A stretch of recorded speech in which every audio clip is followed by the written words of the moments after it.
Bom, outra área relacionada é a amígdala, né? Então, o que que acontece? A amígdala, como a gente vê, ela tá ali, ó, bem um pouquinho mais na frente do tálamo, tá ali no sistema límbico, né? O que que acontece? Quando a gente recebe uma informação do ambiente que ela coloca em risco a nossa existência, a amígdala é acionada. Então você consegue reagir 3 vezes mais rápido a essa informação.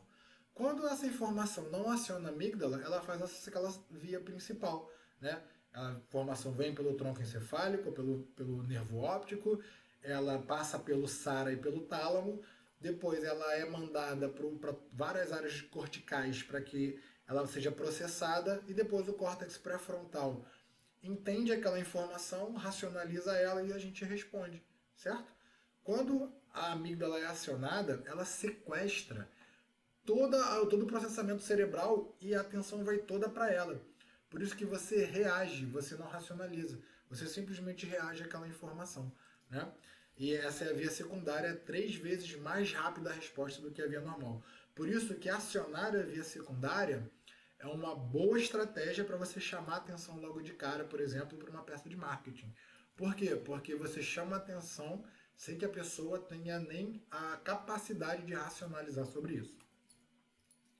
Bom, e agora sim, vamos entrar de fato no ciclo de aprendizagem, né? Tudo isso foi para a gente entender como o nosso cérebro processa as informações que recebe do ambiente, como ele qualifica elas e como ele as torna disponíveis depois, né, através da nossa memória. Então esse é um ciclo daí onde a gente recebe informações, qualifica, né, e depois acessa elas, ou seja, é o ciclo de aprendizagem. Segundo Jean Piaget, nós temos 4 estágios cognitivos. O primeiro é o sensório motor. Então a gente vai aprendendo as coisas quando a gente é criancinha, né? Com o sistema motor, principalmente, né? Bota coisa na boca, toca aqui, toca ali, enfia o dedo no lugar que não pode, toma choque, né? Então acontece um monte de coisa. A gente vai aprendendo, vai pegando informações ali do ambiente. Depois a gente vai ter o sistema pré-operacional, né? Que é o quê? É como o nosso cérebro vai qualificando essas informações.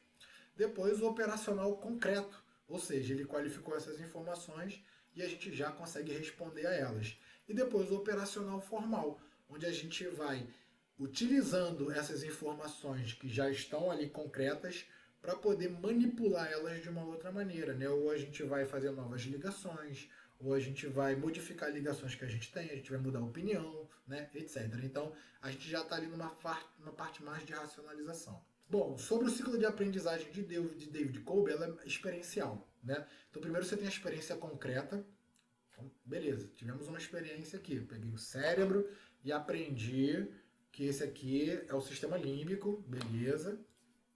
Tive uma aprendizagem. Agora eu vou ter uma reflexão sobre essa experiência. Pô, então é por isso que quando a gente, né, a memória, né, a emoção tá aqui, aí você vai começar a refletir sobre coisas que você já tem na tua mente e que agora você está fazendo com relações novas, beleza. E aí você vai ter uma conceitualização abstrata. Você vai ter respostas sobre aquilo, você vai tomar decisões, você vai refletir e você vai falar, ah, então é isso, é aquilo, aquilo outro. E depois o que vai acontecer? Você vai aplicar isso em novas situações. Como eu falei lá no Piaget, mesmo que você nunca tenha reagido a uma experiência como essa, o seu cérebro vai olhar lá para trás e vai ver via sistema ontogenético como você reagiu a coisas parecidas e vai reagir novamente, como eu falei, né? Vai se adaptar, né, para reagir. Então o ciclo de aprendizagem de Kolbe, né? Você tem que sente, né? Então você tem aquela experiência concreta. Você também pode aprender via observação. Você pode estar observando alguém desenvolver algo. E aí você tem uma observação reflexiva, né? Então você observou, beleza, posso aprender, né? Somente observando sem precisar fazer, né? Aí você vai pensar naquilo ali, ou seja, você vai fazer a conceitualização abstrata e depois você vai fazer a experiência ativa. Então, você sentiu, recebeu informações do ambiente, né? Mesmo que seja via observação. E aí você está pensando sobre aquilo tudo, ou seja, você está correlacionando as informações do ambiente com as informações que você já tem no seu cérebro. E aí você pode fazer aquilo de forma prática. Ao fazer, você vai reforçar o aprendizado.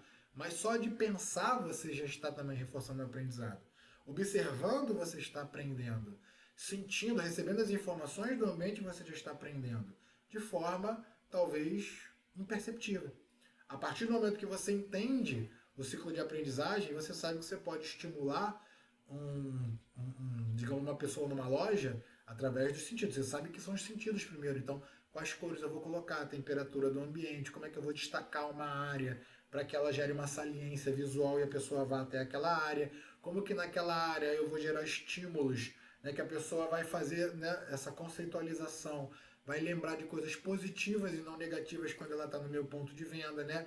E que tipo de estímulos eu preciso gerar para que ela vá e toque ali no meu produto, no meu serviço, faça uma experimentação, né? Então, entendendo como funciona o ciclo de aprendizagem, a gente pode usar essas ferramentas para influenciar ali naquele ponto de venda, naquele ambiente, etc.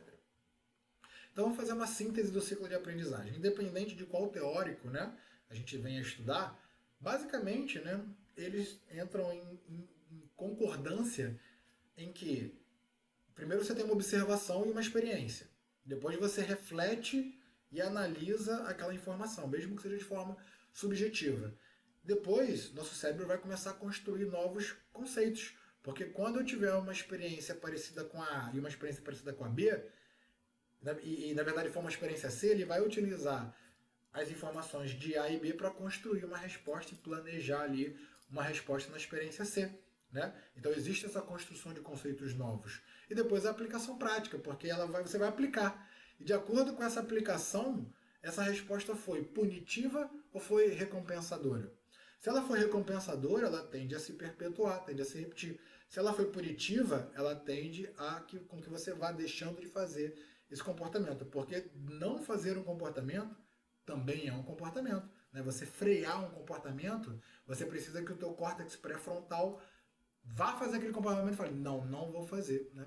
TDAHs, pessoas com grande impulsividade, normalmente têm problemas nessa área do córtex pré-frontal. TDAH, por exemplo, como eu, tem um problema nos neurônios dopaminérgicos do córtex pré-frontal. Já falamos isso em outras aulas, não é o tema de agora, então eu vou seguir. Beleza, pessoal? Bom, e agora, como é que a gente pode mensurar o aprendizado? Então, primeira forma e a forma mais utilizada, e que hoje a gente já sabe através de estudos de Anthony Tversky, que 70% dessa forma gera erros, minimizações ou mentiras, são as avaliações, os formulários, né? As enquetes, né? 70% disso a gente hoje já sabe que é erro, minimização ou mentira. Mas é uma maneira de você mensurar o aprendizado. E a prova também, né? A gente sabe que tem gente que estuda no dia seguinte, quer dizer, no dia anterior, gente que cola, né? Mas é uma maneira boa de você avaliar aprendizado. Uma outra maneira é analisar portfólio. Então, ao invés de eu analisar, fazer perguntas para as pessoas sobre aquilo, eu vou pedir para que elas executem um projeto onde utilize aquele conhecimento. Então, né, você vai executar um projeto. E a outra maneira é através da gente analisar através de equipamentos como esse, né, de eletroencefalograma. Você vai e coloca lá o equipamento na cabeça da pessoa e consegue avaliar, né, se aqueles estímulos eles estão gerando o melhor aprendizado ou estão gerando aprendizado, ou qual tipo de estímulo é melhor para o aprendizado, qual que é pior, né? E aí vai. Bom, então aplicações práticas, pessoal. Quais são as aplicações práticas que a gente pode utilizar? Que tipo de ferramentas a gente pode utilizar do aprendizado no nosso dia a dia? No nosso dia a dia mercadológico, né, no business. Bom, primeira coisa é a criação de estímulos sensoriais, imagens, sons, aromas, texturas. Você vai criar estímulos que tenham a ver com aquela experiência que você quer gerar, né? Que sejam positivas para o cérebro límbico, que favoreçam a decisão de compra, onde ali você vai enaltecer os satisfatores, ou seja, os estímulos que satisfazem o consumidor e que levam ele àquela tomada de decisão. Os insatisfatores você vai tirar. O que são os insatisfatores? São os estímulos que prejudicam aquela tomada de decisão, não é verdade? Ou seja, coisas que causam estresse, que desengajam, né, que fazem com que a pessoa largue aquilo ali e vá fazer outra coisa, sabe? Então a gente pode usar isso estrategicamente, né? Você pode usar forms, se você não tiver um EEG como esse, né? Então você pode usar um eye tracker também, né? Então você pode usar de diversas ferramentas. A mais simples é o formulário, né? Fazer um formzinho, fazer uma enquete, perguntas e respostas e por aí vai. Bom, aqui é um exemplinho, né? A gente está ali analisando, pegando satisfatores e pegando insatisfatores para quê? Para a gente redesenhar aquela experiência, né? Vou eliminar os insatisfatores e vou trazer mais satisfatores para essa experiência. Depois a gente vai poder mapear valores simbólicos e narrativas que geram conexão emocional com o consumidor. Então, primeira coisa, quais estímulos motivam, né, ou mostram que tipo de recompensa eu vou ter se eu tomar essa decisão. Então você está gerando um aprendizado, né? Então toda vez que a pessoa for tomar uma decisão parecida, ela vai analisar esse tipo de estímulo. Então que tipo de estímulos a sua marca dá que mostra que a pessoa vai ser recompensada por usar essa solução? Ou que tipo de estímulos a sua marca mostra que a pessoa, utilizando a sua solução, ela vai fugir de alguma punição que ela não queira, né?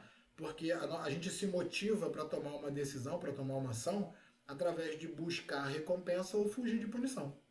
Então, quais os estímulos que motivam o seu cliente, né? Você está utilizando eles? Outro, quais estímulos fazem parte da sensação de bem-estar? Serotonina. Nossa, fiz a escolha correta. Queria esse produto, foi ótimo. Comprei, foi maravilhoso. Foi a melhor decisão que eu tomei. Serotonina. Quais estímulos ou quais formas você tem de, no momento em que a pessoa comprou o teu produto ou serviço, ela se sentir bem com aquela tomada de decisão, com aquela escolha, né? Depois, quais estímulos que podem ser introduzidos durante a jornada que vão gerar sensações positivas, né? São as endorfinas, são as pílulas de felicidade durante a jornada desse consumidor, né? Primeira vez que eu vi a marca lá no Instagram, até o momento em que eu compro ou que eu vou indicar a empresa, que estímulos são pílulas de felicidade ali ao longo da jornada, né? E outro, quais são desses estímulos que, que reforçam o perfil de conexão daquela pessoa com a minha marca, né? Ou seja, como que eu vou criar, né, esses estímulos que vão gerar motivação, ou seja, quero aquela recompensa, ou então quero fugir dessa punição, né? Que vão gerar serotonina, ou seja, fiz a compra correta, que vão gerar endorfinas, ou seja, pílulas de felicidade ao longo do trajeto, e que vão gerar ocitocinas, ou seja, sentimento de conexão da pessoa com a marca, né? Esse é um quadro onde a gente tem lá na aula de personas, construindo personas com bases comportamentais, que eu explico direitinho como a gente usa esse quadro. Vou fazer uma passagem aqui rápido, né? Você vai escolher dopamina, estímulos que motivam as pessoas, por exemplo. E aqui você vai colocar sentido 1, visão, sentido 2, audição, olfato, paladar e por aí vai. Por exemplo, uma cor vermelha pode ser que motive a pessoa dentro de um contexto, certo?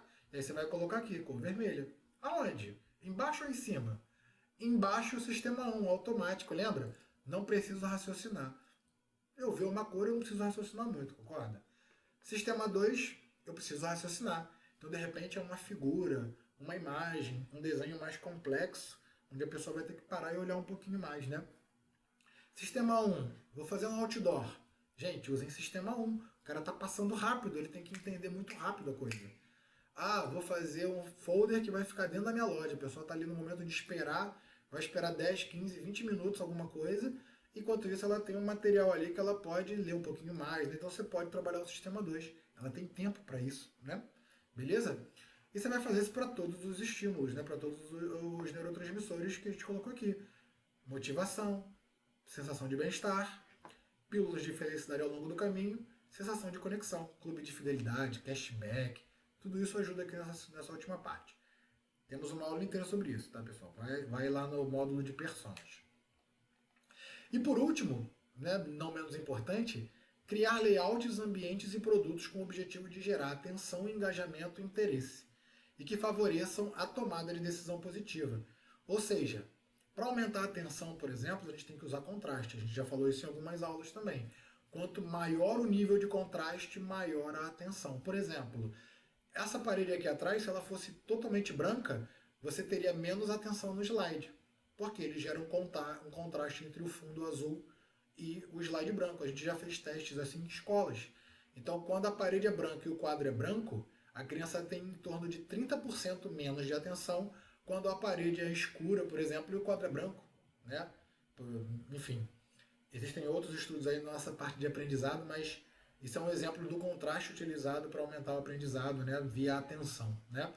Para aumentar o engajamento, a gente pode usar simetria ou harmonia.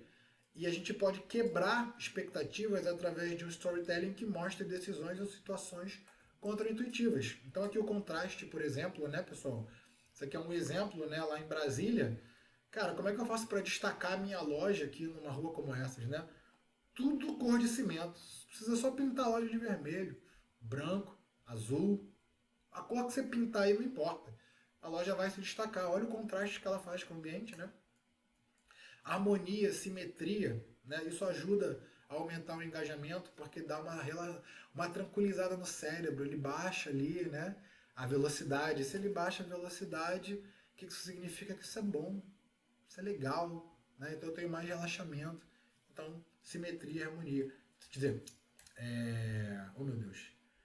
Simetria e harmonia. E aqui uma outra aplicação da simetria é aqui, ó, simetria de translação, né? Um é igual ao outro, exatamente igual. Simetria de rotação, um elemento é igual ao outro, mas ele foi rotacionado. Ou simetria de reflexão, né? Um elemento reflete o outro, certo? E aqui, pessoal, para a gente finalizar aqui a aula, né, basicamente um resumo do ciclo de aprendizagem para o neuromarketing. Primeira coisa vai ser a experiência sensorial, né? O cérebro recebe os estímulos no ambiente. Segundo, como a gente falou, o processamento da emoção. Ele vai processar e avaliar os estímulos que ele recebeu. Terceiro, memórias e padrões. Vai buscar lá na memória padrões de como você se comportou a esse estímulo para que você se comporte adequadamente dessa vez. E a previsão de comportamento, né? Então, de acordo com a forma como eu me comportei no passado a esses estímulos, é a provável forma como eu vou responder a esses estímulos nesse momento. Por isso que mostrar para o teu cliente, para o teu possível cliente, né? Mostrar para ele quais são as cores que você usa, quais são as formas, quais são os benefícios dos teus produtos, quais são as vantagens, quais são os diferenciais, quais são as inovações. Ou seja, você mostrar para o seu cliente pílulas do que a sua solução resolve, das suas entregas, das recompensas, das fugas de punição, do bem-estar, da sensação de pertencimento que ele tem com a sua marca, começa a gerar, né, engramas ali de aprendizado, onde mais para frente ou amanhã, né, se você site de loja de TV, você entra ali para comprar uma TV, sai, fica sendo perseguido, né? Ou seja, você precisa gerar os estímulos hoje para que o seu cliente, quando ele precisar tomar uma decisão de compra de uma solução que você venda, a sua marca seja a marca que ele vai se lembrar, né? E para que você faça isso, você pode utilizar o aprendizado para ir mostrando esse seu storytelling, né? Quem é minha marca? Como se fosse um livrão, né? Vou falar aqui, ou através de um conteúdo, né? Tudo sobre a minha marca, né? De repente em 5 minutos, como se fosse dar uma resenha de um livro em 5 minutos. Depois eu vou falar sobre o capítulo 1 desse livro, né? O que é o capítulo 1 da minha marca, o que é o capítulo 2, o capítulo 3. Quando você terminar os capítulos, volta para o início. No capítulo 1, vamos dizer que é o seu produto principal. Pô, quais são as subdivisões do capítulo 1? Ou seja, esse produto principal ele tem linhas diferentes, ele pode ser usado de maneiras diferentes. Então eu brinco que essa é a metodologia livro. Né? Se você quer facilitar o aprendizado do seu cliente sobre suas soluções, use a metodologia livro. No primeiro momento, você fala tudo de uma maneira mais rápida e mais resumida, muito resumida. No segundo, você foca numa coisa. No terceiro, você foca na outra. E aí por diante. Quando você chegar no final desse ciclo, o cliente que viu mais peças é aquele que vai se lembrar mais da sua marca, né? Então, depois a gente pode, na aula de dúvidas, trazer aplicações com tráfego pago sobre isso. Então, se você está assistindo a aula até agora, aqui no finalzinho, escreve aí, ó, assistir até o final, para a gente saber que você veio até o final, e se lembre de perguntar na aula de dúvidas como que a gente pode usar o tráfego pago no ciclo de aprendizagem, tá bom? Então, pessoal, esse é o final dessa nossa aula sobre o ciclo de aprendizagem. Lembrando que nesse módulo Analista Neurobranding, a gente fala um pouquinho mais rápido, né? Ou seja, step by step sobre os temas. E na aula de dúvidas, a gente aprofunda bastante nos temas das aulas. Por quê? Porque a gente tem mais tempo e a gente tem ali mais possibilidades de se aprofundar, porque o objetivo é tirar dúvidas. Além disso, cada aula aqui do Analista Neurobranding tem um módulo sobre ela. Ou seja, cada aula daqui, cada temática que a gente aborda aqui, a gente também aborda de uma maneira mais profunda em outras aulas dos outros módulos, beleza? Então, pessoal, vejo vocês na próxima. Até mais.